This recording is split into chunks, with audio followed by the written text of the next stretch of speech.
Hello दोस्तों, आज की कहानी है जैसी करनी वैसी भरनी।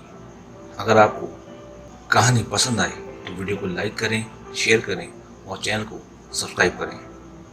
एक बूढ़ी माँ अपनी बेटी से बोलती है, बेटा चल छत पर चलें, कल तो तेरी शादी है। आज हम माँ बेटी पूरी रात बातें करेंगे। चल तेरे सिर की मालिश कर दूँ, तुझे अपनी गोद में सुलाऊं। कहते कहते निर्मला जी की आंखें बरस पड़ी हैं। सपना उनके आंसू पोंछते हुए कहती है, ऐसे मत रो माँ, मैं कौन सा विदेश जा रही हूँ।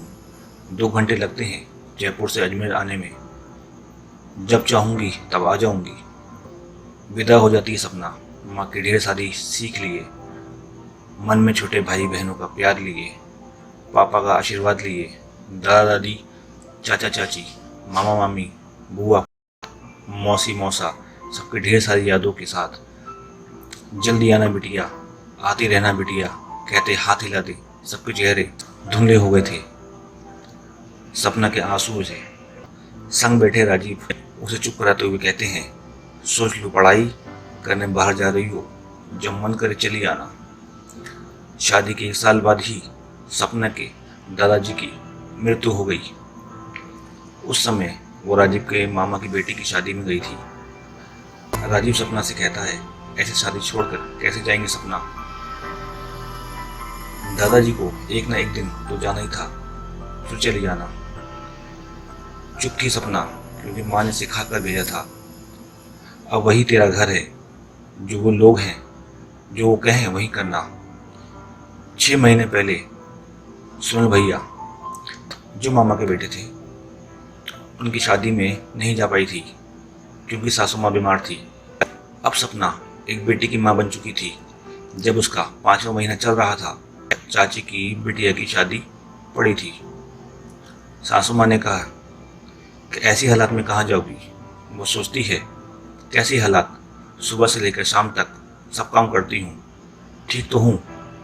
इस बार उसका बहुत मन था, इसलिए उसने दादी से कहा, मम्मी जी से बात करें और उसे शादी में लेकर चलें।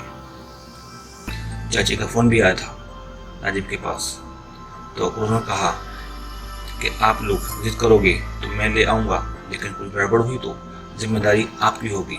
फिर तो माँ ने मना ही कर दिया, रहने दे बेटा, कुछ भी हुआ तो तेरे ससुराल वाले बहुत नाराज़ हो जाएंगे। वैसे तो ससुराल में सपना को कोई कष्ट नहीं था, किसी चीज़ की कमी नहीं थी, फिर भी उसे लगता था जैसे उसे जिम्मेदारियों को मुकुट पहना दिया गया हो। उसके आने से पहले भी तो लोग बीमार पड़ते होंगे, तो कैसे संभलता था। उसके आने से पहले भी तो उसके घर में शादी ब्याह पड़े होंगे, तो आज अगर वो किसी समारोह में ना जाकर अपने मायके समारोह में चली जाए तो क्या गलत हो जाएगा। दिन बीत रहे थे, कभी 4 दिन, कभी 8 दिन के लिए वो अपने मायके जाती थी और बुझे मन से लौट आती थी। सपना की ननद की शादी तय हो गई थी। उन दोनों का रिश्ता बहनों या दोस्तों जैसा था। अपनी ननद पिंकी की वजह से उसे ससुराल में कभी अकेलापन नहीं लगा। पिंकी की शादी होने से सपना जितनी खुश थी उतनी उदास भी थी। उसके बिना ससुराल की कल्पना भी उसकी आंखों में आंसू भर देती थी। सपना ने शादी की सारी जिम्मेदारियां बहुत अच्छे से संभाल ली थी। उसको दूसरा बच्चा होने वाला था, 4थे महीने की प्रेगनेंसी थी, फिर भी वो घर बाहर का हर काम कर रही थी। सभी रिश्तेदार सपना की सास से कह रहे थे, बड़ी किस्मत वाली हो जो सपना जैसी बहू पाई हो। शादी का दिन भी आ गया। आज सपना के आंसू रुक ही नहीं रहे थे। दोनों ननद भाभी एक दूसरे के पकड़े रो रही थी। तभी सपना की सास उसे समझाते हुए कहती हैं, ऐसे मत रो बेटा, कोई विदेश थोड़े ही जा रही हो, जब चाहे तब आ जाना। तब पिंकी कहती है, नहीं माँ, जब दिल चाहे तब नहीं आ पाऊंगी। माँ पूछती है, ऐसा क्यों कह रही हो बेटा, माँ के पास क्यों नहीं आओगी तुम। तब पिंकी कहती है, कैसे आऊँगी माँ, हो सकता है जब मेरा आने का मन करे तब मेरे ससुराल में कोई बीमार पड़ जाए, कभी किसी की शादी पड़ जाए, या कभी मेरा पति ही कह दे तुम अपने रिस्क पे जाओ। कुछ हुआ तो फिर मुझसे मत कहना। सब एकदम सोचते रह गए। वो लोग सपना की तरफ देखते रहे। तभी पिंकी कहने लगी, नहीं माँ, भाभी ने कभी मुझसे कुछ नहीं कहा, लेकिन मैंने देखा था उनकी सूजी आंखों को जब उनके दादाजी की मौत पर आप लोग शादी में जश्न मना रहे थे। मैंने महसूस किया वो बेचैनी जब आपको बुखार होने के चलते वो अपने भैया की शादी में नहीं जा पाई। मैंने महसूस किया उस घुटन को जब भैया ने उन्हें उनकी चाची की बेटी की शादी में जाने को मना कर दिया। उन भैया ने जिन्होंने उनकी विदाई के वक्त कहा था, सोच लो तुम बाहर पढ़ने जा रही हो, जब मन करे तब आ जाना। आपको नहीं पता भैया, आपने भाभी का विश्वास तोड़ा है। कल को मेरे ससुराल वाले भी मुझे छोटे भैया की शादी में ना आने दे तो सोचा कभी आपने?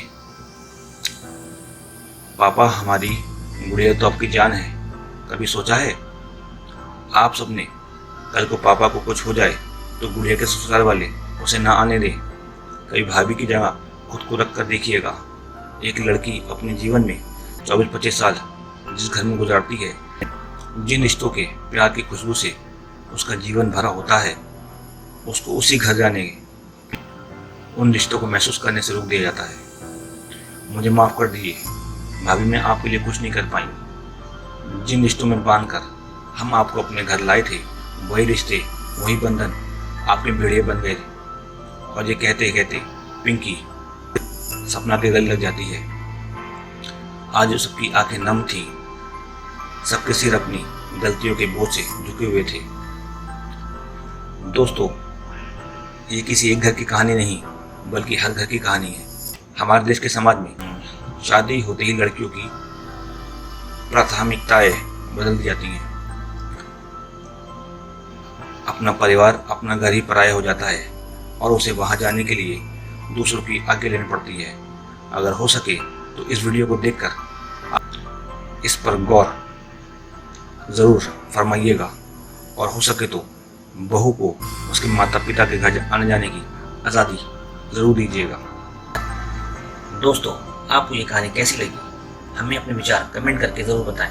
अगर कहानी पसंद आई हो वीडियो को लाइक करें, शेयर करें और चैनल को सब्सक्राइब करें।